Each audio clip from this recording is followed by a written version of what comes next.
Ok, aquí hay otros métodos para poder representar variables de multidimensionales mayores que 3 en un espacio bidimensional.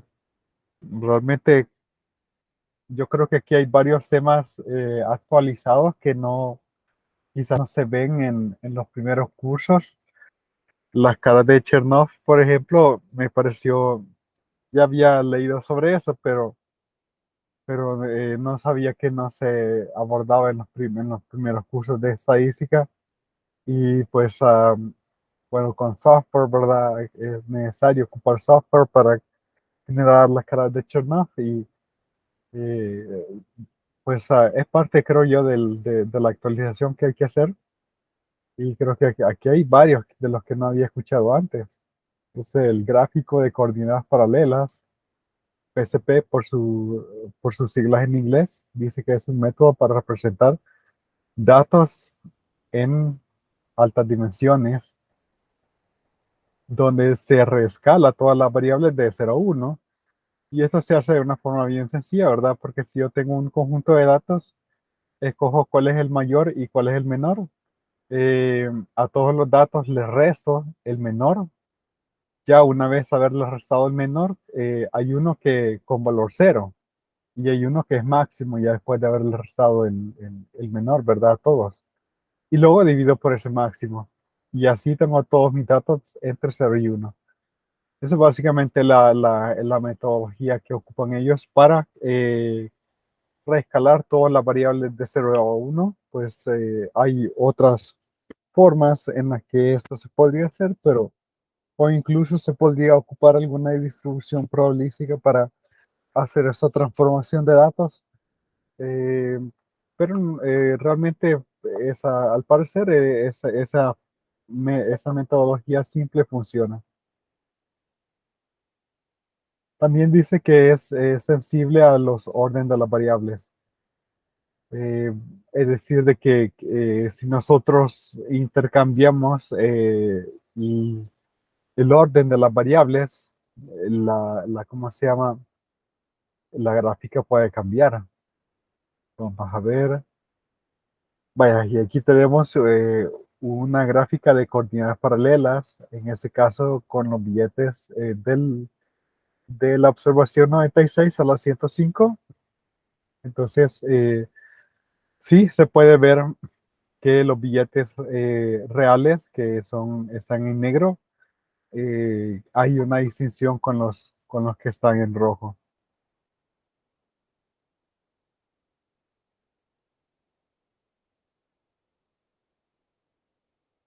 Vamos a ver el código de NBA Parco 01.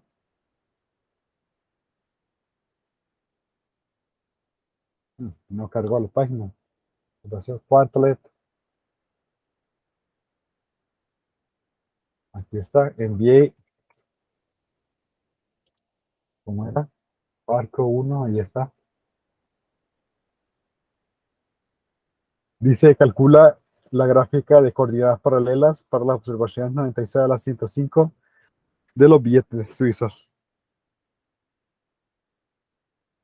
Entonces, ¿qué es lo que hacen aquí? Pues ocupan el paquete MAS, que fue creado más que todo para un curso en estadística relacionado a un libro. Entonces, si nosotros vemos Mass Package, la documentación de Mass Package, vamos a ver.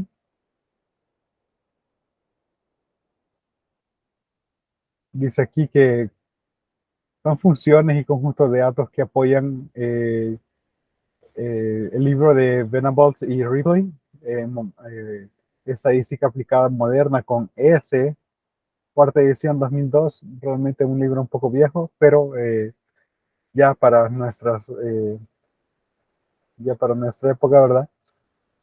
Ya tiene 20 años de antigüedad. Eh, o sea, no significa de que sea un mal libro, ¿verdad? Porque tampoco no estoy diciendo eso, sino que pues probablemente sería bueno actualizar, ponerle ahí alguna actualización. Sin embargo, pues este paquete se hizo para ese libro en particular y tiene el paquete que necesitamos, que es Parcourt.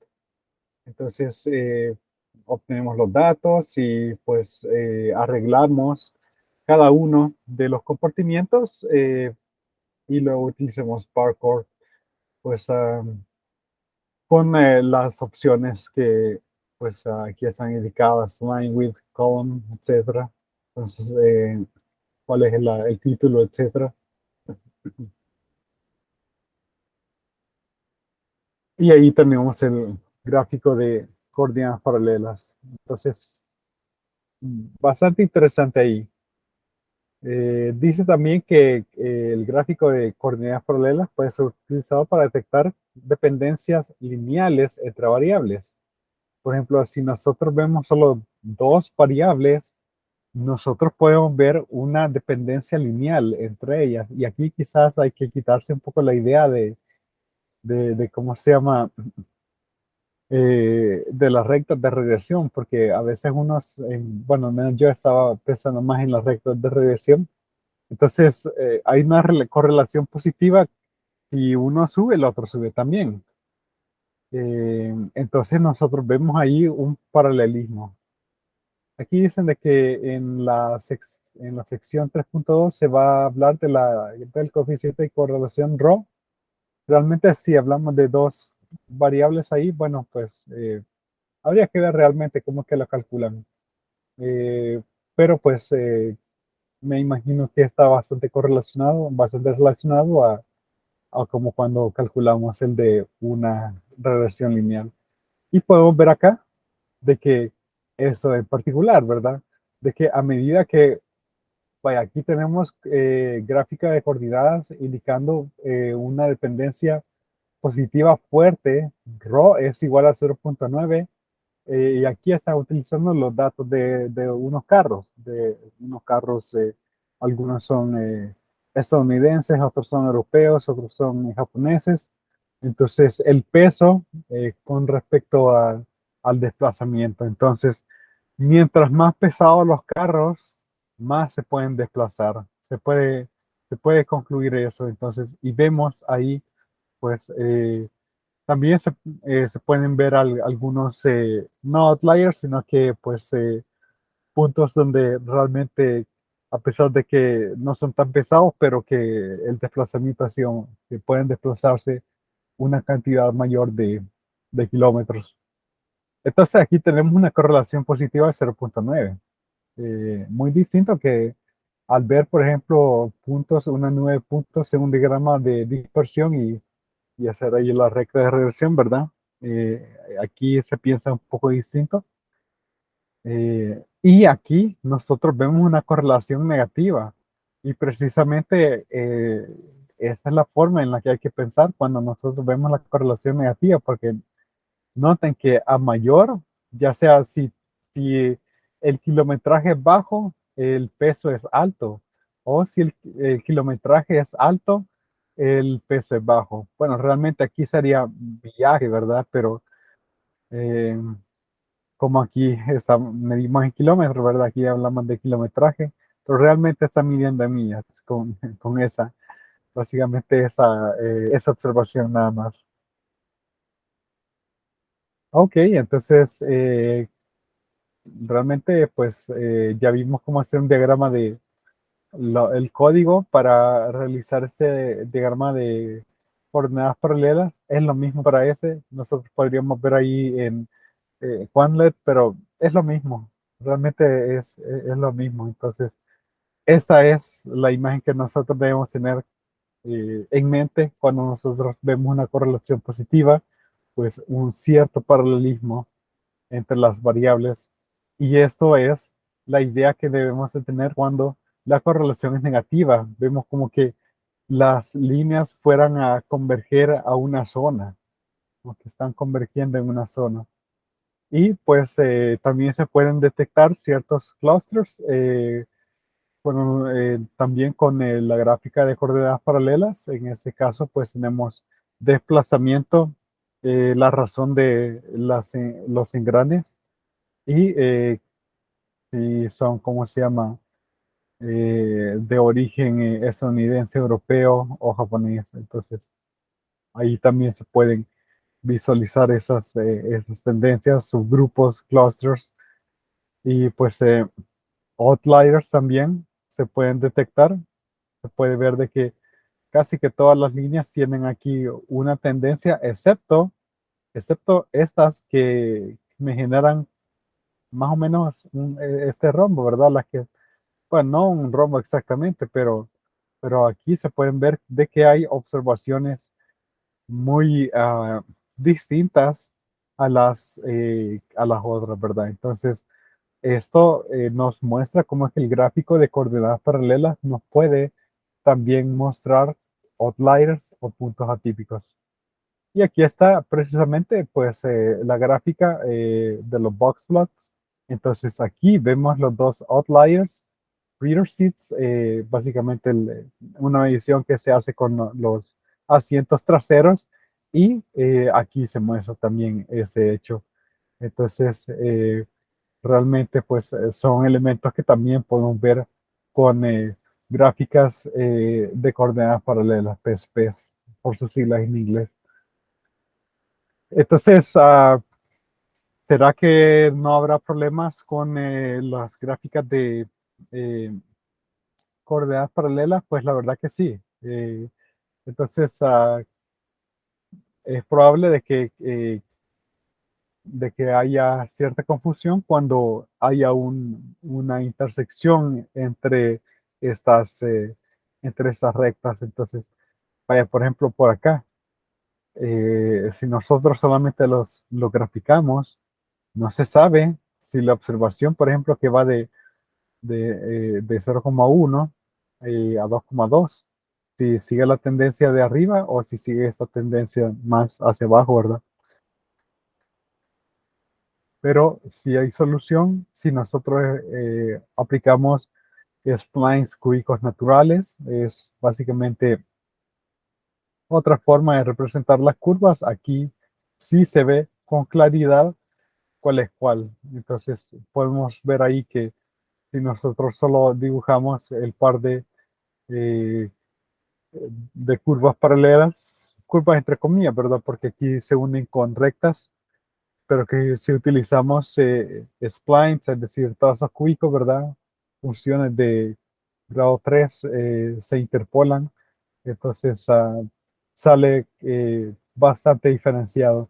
Y quizás podemos ver ahí un poco la gráfica, el código de NVI PCP8, o quizás vemos aquí el resumen primero. Dice que las gráficas de coordenadas paralelas logran pues hacen que la visualización del problema de coordenadas cartesianas, del sistema de coordenadas cartesianas, logran visualizar pues los datos para dimensiones mayores a 4. Entonces, los outliers o los puntos atípicos son visibles como curvas poligonales y eso lo vimos acá. Eso lo vimos acá. Aquí se pueden notar esos outliers. Eh, Vamos a ver. El orden de las variables es importante, especialmente en la detección de esos grupos. Puede ser de que al escoger el correcto ordenamiento, porque tenemos que escoger cuál variable va a ir de primero, de segundo, de tercero, y así, ¿verdad? Eso nos puede ayudar a detectar clusters o subgrupos. Dice que subgrupos se pueden también ver al hacer un coloreo selectivo. Y aquí sería de explorar un poco más las posibilidades, ¿no? Entonces, bueno, aquí está un poco más descrito las variables de los carros, ¿verdad? Teníamos ahí de los carros americanos, eh, el, ¿cómo se llama? El espacio de enfrente, los asientos de atrás, el espacio ¿cómo se llama? Del, de la parte de atrás del carro, para meter las cosas, ¿verdad? Entonces, el baúl, el espacio del baúl. Eso es, quizás vemos un poco porque aquí utilizaron splines cúbicos NVIDIA PCP8. Vamos a ver.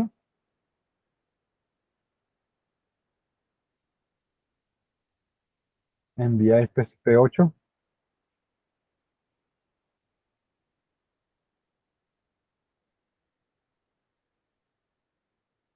Calcula coordenadas paralelas, la gráfica de coordenadas paralelas con interpolación de splines cúbicos. Y aquí está la gráfica. Y pues lo que ocuparon, solamente ocuparon spline. Y ¿cómo se llama? No tuvieron que cargar ninguna librería. Y pues solamente graficar esos splines cúbicos junto con los puntos y ejes y el título. Nada, realmente nada extremadamente especial, excepto ocupar la función spline con los datos, ¿verdad? Entonces ya se sabe de que hay varios tipos de splines, pero me parece que como no pusieron más argumentos, pues ya se sabe de que se ocupan los splines cúbicos, porque también están los splines sujetos donde uno tiene que indicar valores para la derivada al inicio y al final. Pero lo más sencillo es ocupar splines cúbicos. Pues nada realmente extraño por ahí. Vamos a ver. Y aquí se puede ver un poco la gráfica de coordenadas paralelas. Por aquí hay un error porque ahí decía que los colores representan, que el negro era los Estados Unidos, algo así, pero realmente al ver el código, cuando me meto al código, se ve que rojo es Estados Unidos, o sea, los carros estadounidenses. Los azules son los carros europeos y los negros son los japoneses. Y se puede ver, por ejemplo, que ciertos elementos, vamos a ver por aquí, creo que lo mencionaba. Aquí dice, aquí dice que están en negro, pero realmente son los que están en rojo. Y tienden a tener valores más grandes para las variables x7, x8, x9, x10 y x11, que sería pues el espacio del baúl, el peso, la longitud, el diámetro para rotar, el desplazamiento, lo que significa que los carros estadounidenses son generalmente más grandes. Aquí no sé a dónde sacan este verde, carros japoneses, pero realmente son los ¿cómo se llama? Los negros. Entonces, tienen valores mayores para un récord de reparación, lo que significa que los carros japoneses tienden a ser menos reparados. Es decir, que pues realmente son más económicos en el sentido que hay que llevarlos menos al taller, ¿no? Entonces, ese tipo de cosas se puede ver con la gráfica de coordenadas paralelas. Entonces, bueno, básicamente esa es la sección 1.7 y bueno, un poquito más de 10 minutos tomó verla, realmente no fue mucho. No sé si hay alguna pregunta o pasamos al siguiente, Isaac. No, ahorita todo bien, Nick. Ok, vamos a ver, estamos grabando, sí, porque ahí ya sé que se me olvida grabar. Pero bueno, ese tema también está interesante. Aquí realmente a pesar de que el capítulo uno y pues hay muchos elementos de lo que se supone que ya deberíamos de conocer, pero para mí han sido nuevos, para mí han sido nuevos. Entonces, y están muy interesantes para mí. Entonces, bueno, que para ustedes también. Entonces, dice que esa sección sigue de cerca la presentación de la WinCo de 2006. Ahí está el enlace. La idea es de que lo que nosotros tendríamos en un diagrama de dispersión simplemente lo vamos a recolectar en hexágonos de una forma similar a como nosotros recolectamos los datos univariados en un histograma.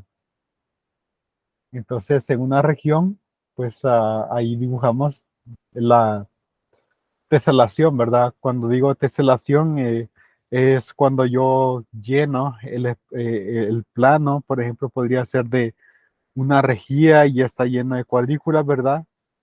o podría ser de hexágonos, podrían, así como el piso, ¿verdad? El piso a veces puede que cuando está inclinado está, para que son octágonos o hexágonos, ¿verdad?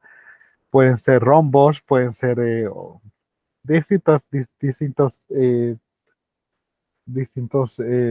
figuras, ¿verdad? En ese caso es como, pues, como que el piso lo estuviera llenando de hexágonos. Entonces, dice que el algoritmo es extremadamente rápido y efectivo para mostrar datos de estructuras, incluso para n mayor igual a 10 a la 6. Eso es bastante útil porque podría ser que nosotros tengamos grandes cantidades de datos.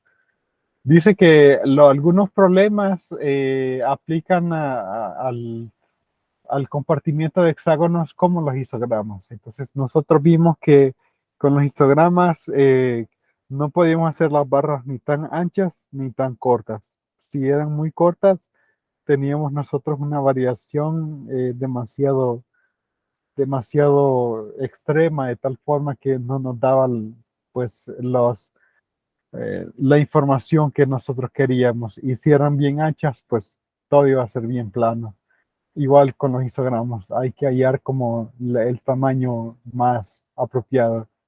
Entonces, aquí dice que tenemos que eh, tratar de hallar un valor para la longitud de los compartimientos que dé un compromiso óptimo entre la varianza y la reducción de, ¿cómo se llama?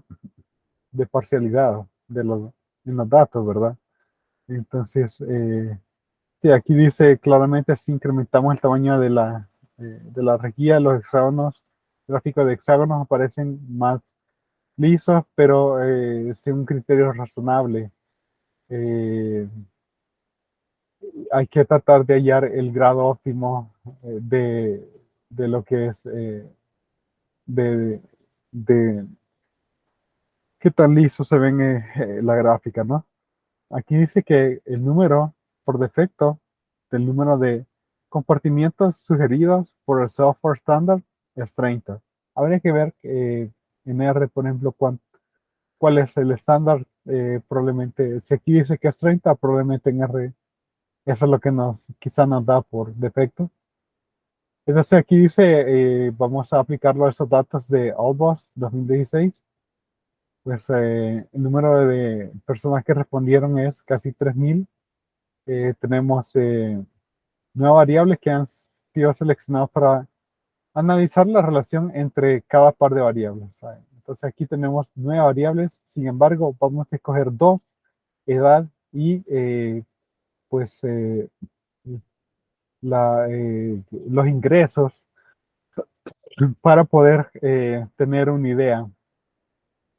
Y eso está bastante bien porque podemos comparar el diagrama de dispersión con el diagrama de hexágonos. Y está claro de que el diagrama de hexágonos es más claro, es más fácil de entender. Se ven más fáciles los cúmulos. Por ejemplo, se ve que la gran mayoría está ganando debajo de 2.000. Imagino que podría ser mensuales, ¿no? Si estos son datos de los Estados Unidos, pues 2.000 ya es pobreza. Todavía no supera la línea de pobreza. Entonces, y podemos ver esos cúmulos más con un tono más negro, ¿verdad? Más oscuro. Entonces, y aquí están las cuentas también, de tal forma que nosotros podemos identificar, por ejemplo, esos que son más ligeros en el color gris, pues pueden corresponder al número 1. Ahí con un poquito más de cuidado visualmente poder ver esa situación, ¿verdad? Y realmente esta gráfica es mucho más limpia que esta. Entonces, es nada más, pues, en un espacio del hexágono, cuántos puntos caen en él, y pues realmente tenemos ahí una gráfica más limpia. Y pues sí, realmente es muy útil que nosotros tengamos esto porque eh, en análisis multivariante, pues, bueno, el análisis inicia al explorar los datos, Entonces, tener eh, sentir cómo son los datos Ese es el primer paso. Entonces, no es solamente aventarse y empezar a ocupar algunos los modelos, ¿verdad? Sino que, pues, sentir qué le dicen los datos a uno a través de esos métodos descriptivos. Entonces, aquí dice que produce el gráfico de hexágonos y el de dispersión entre edad y, pues, había mencionado ¿cómo se llama? La, bueno, lo que gana la persona.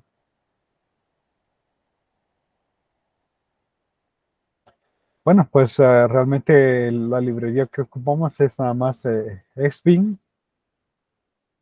Aquí dice cargamos los datos y excluimos observaciones que no son válidas y luego pues la gráfica de dispersión y ponemos aquí devnew para otra gráfica y ahí se pone ya el comando hexbinplot, eh, net income en el eje Y, ages en el eje X. Y bueno, pues ahí realmente pues todo, todo está bastante ordenado, realmente.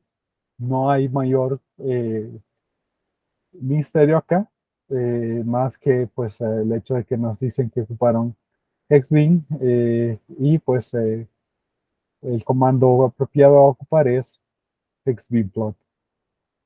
Pues todo, creo que está todo bastante claro ahí, ¿verdad?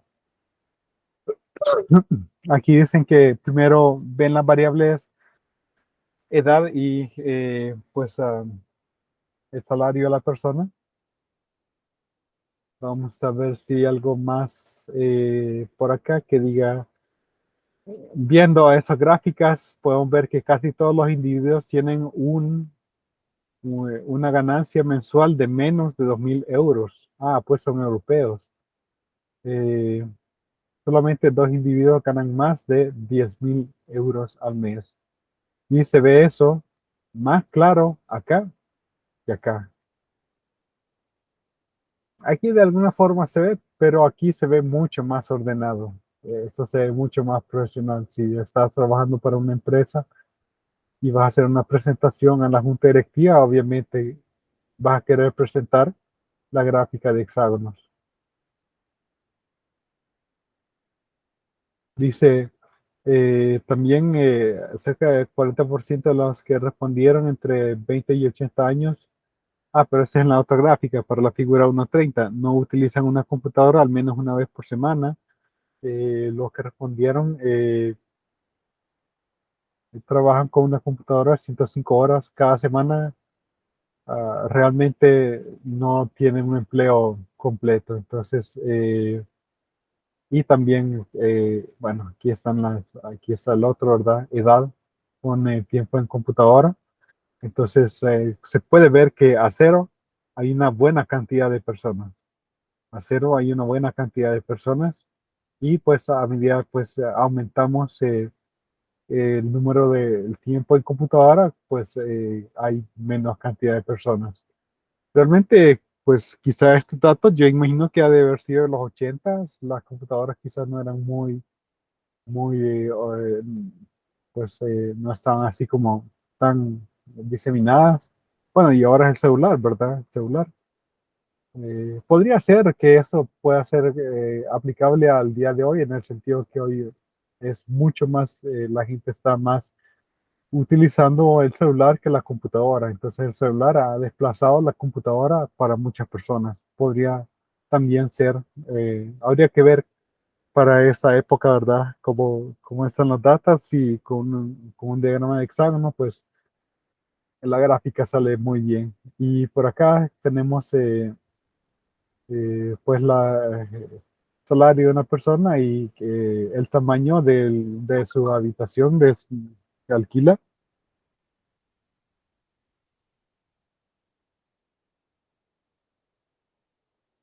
Y podemos ver que hay una correlación positiva, que a mayor ganancia, mayor es la habitación en la que vive.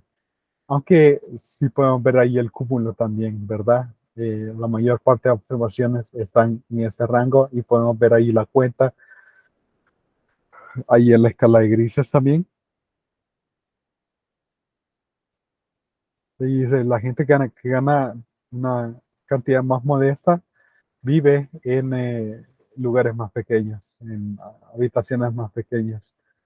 Entonces, la tendencia es relativamente clara en la figura 1.31. Mientras mayor sea la ganancia, más grande también el lugar de alquiler. Pocas personas, sin embargo, ganan mucho, pero viven en lugares pequeños. Entonces, veamos acá, ganancia alta, pero viven en lugares pequeños, en habitaciones de alquiler pequeñas. Aquí dice coordenadas paralelas para los datos de Boston, PCP Housing. Y pues, bueno, pues eso es lo que les iba a comentar el día de hoy. Boston Housing. Bueno, eso lo vamos a ver entonces el día lunes. Bueno, realmente hoy fue más corto de lo que pensaba, 25 minutos nada más. Pero bueno, está bien ahí haber avanzado un poco, más que todo con las gráficas de coordenadas paralelas y las gráficas de hexágonos, donde vemos las casas de Boston y nos pasamos ya a al capítulo 2. Entonces, bueno, pues nada más esto era para hoy. No sé si hay alguna pregunta, Josué. Por el momento no, Lick. Solo nada más. ¿Cuándo estaría haciendo la primera actividad?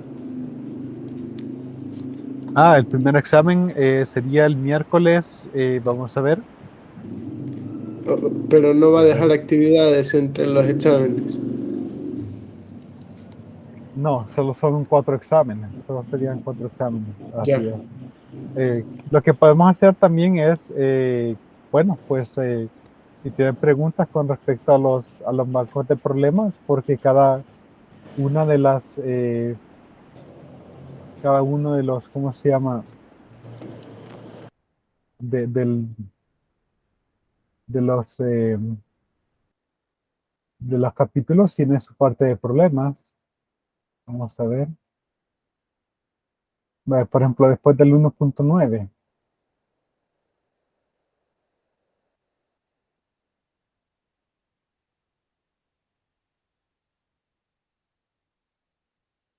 aquí están 9 ejercicios. Aquí hay 9 ejercicios. Entonces, de ahí voy a sacar yo el examen. Entonces, o sea, ah, de los ejercicios que hay en el libro, ¿verdad? Entonces, ya, sí, después de cada capítulo, lo saludable sería revisar algunos de esos problemas. Y que ya. si alguno está muy complicado, pues eh, sí, pues a preguntarlo, ya sea por cualquiera de los canales, ¿verdad? Por cualquiera de los canales disponibles. Bye, qué bueno. Ah, pues solo eso es mi duda. Ok, bueno, pues nos quedamos hasta aquí. Entonces, cuando esté disponible el video, lo subo para que lo pueda ver tu compañero y nos veríamos entonces el lunes a las 8:40. Bueno, entonces hasta el lunes, Lick. Nos vemos. Pasa buenos Adiós. días. Adiós. Adiós.